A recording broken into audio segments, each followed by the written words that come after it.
Welcome to Rambam in Depth. Today we'll be discussing the Rambam Hilchot Shegagot, Perik Vov Halacha Daled.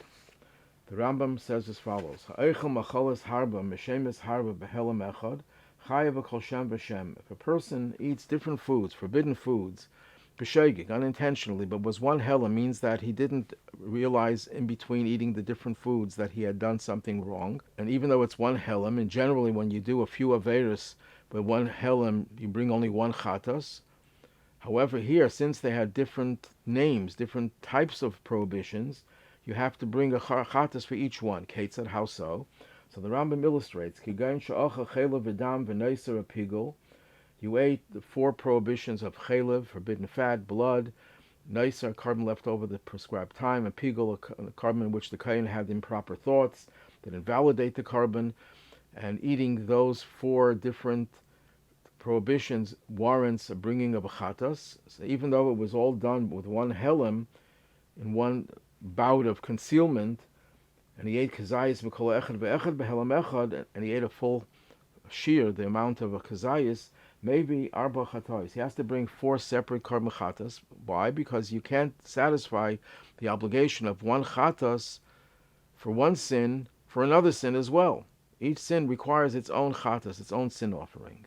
So this halacha serves as a basis for a discussion in halacha nowadays. If a person fasts a Taanit Chalom, Taanit Chalom is where a person has a certain kind of a dream, and the way to cleanse oneself of the effects of it, you fast, and you can even fast on Shabbos. However, because you diminish the Einik Shabbos, you have to atone for that by fasting the next day, preferably the next day. So the question is, what happens if the next day is a Taanit Chayva, is an obligatory fast day? It's Shabbat Tammuz. So the question is, could you satisfy your obligation of fasting for the Taanit Chalom on Shabbos with the fast that you're going to fast anyhow? So the Sefer Masis Binyamin, from the student of the Marshal and the Ramah, he says, no, you can't. The Alter Rebbe in Hilchot Shabbos, Siman Reish Peches Sif Daled, brings this halacha, and he says that you can't fulfill your obligation of this fast for the Taanit Chalom on Shabbat Tammuz and the other fast days. And the reason for that is because if you wouldn't have fasted on Shabbos, you would still have to fast this. So this fast can't atone for the bittul of Einik Shabbos, because you can't do a kapara b'chinam without doing anything for it. You would have done this anyhow. In other words, each avera requires a separate chatas, and the Masis Binyamin uses this halacha of the 4 different averas that the Rambam enumerates, for which you have to bring a separate carbon chatas for each. And also, this is the Masis Binyamin, and the Magen Avraham brings this, and the Alter Rebbe then brings v'yesh chelken alzeh. There are those who disagree, and they say that you could bring one tainus for multiple sins. And the Alter Rebbe rules that the ikar is, the halacha is like the first opinion, and this is the way you should paskin, you should rule for someone who's healthy, that the fast won't harm him. But if someone has difficulty fasting, another fast, you could rely on those who are lenient. So what is the logic between the dispute between these 2 opinions? So the Aruch HaShulchan says that the reason why the opinion that says that you can bring only one carbon or one fast day is because in the Gemara we have a distinction that's drawn between a chatas and an Olah. A chatas is brought for sins. For each sin you have to bring one chatas.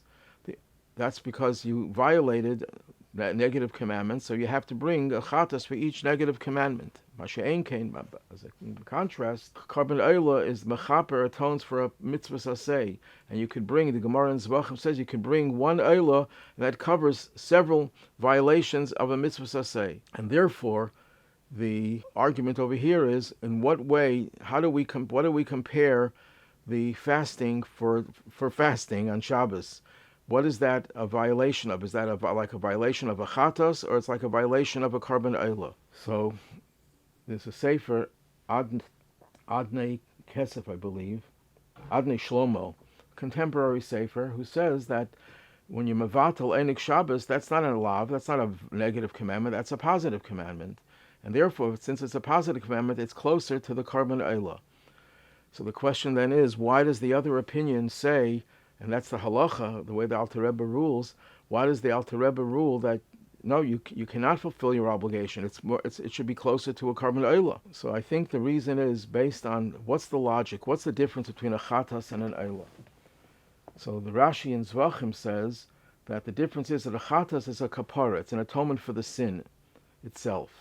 An Olah is a dairin, is like a gift that you give so that the person who you affronted, if in case when you do something against another person, should want to have a relationship with you the way they had the relationship previously. So in other words, after you have a kapara, you still need a dairin, you still need a gift. And since you need a gift, one gift is enough for several transgressions. But the Rebbe in Hilchot Sichos Chelek Lamed Beis says, what's the logic over there? The logic is missing. You still need a dairin for each transgression because each transgression caused the person to have a bad relationship with Hashem. So you shouldn't need a separate carbon Olah for each sin. So the Rebbe explains that what is the idea of the dairin? They bring in this gift. What did you do wrong when you sinned? Whether it's a positive commandment or a negative commandment. What you did wrong, besides the fact that the sin itself is inherently a destructive act, it's a lack of Kabbalah's El Malchus Shemayim. You rebelled against Hashem's sovereignty. So when you do Teshuvah, it's not enough to do Teshuvah for the Chet itself. You have to make a resolution, as the Alter Rebbe says in Igeres HaTeshuvah, you have to make a resolution that you're not going to rebel against Hashem anymore. And in other words, it's not just that you're doing Teshuvah for this particular sin. In order to get kapara, atonement, it's enough you did Teshuvah for this particular sin. But if you rebelled against Hashem, you have to just accept the sovereignty of Hashem. And when accepting the sovereignty of Hashem, it doesn't make a difference how many Averos you did. There was a lack of acceptance of the sovereignty, so you have to bring this dairin, this gift, as a way of saying to Hashem, I fully accept your sovereignty. And you accept the sovereignty for every mitzvah, so this one Olah is sufficient. So that could explain why the opinion says that in this case it's not like the Olah, because the reason why one Olah is sufficient is because it's not a matter of atonement for the sin itself. It's a matter of Kabbalah's El Malchus Shemayim. You're accepting upon yourself the yoke of heaven that you violated by not doing the mitzvahs aseh. But in this case, fasting on Shabbos you can't say is a violation of Kabbalah's El Malchus Shemayim because Halacha allows you to fast. You're allowed to fast on Shabbos for Taanit Chalom. So there's no prikas El Malchus Shemayim.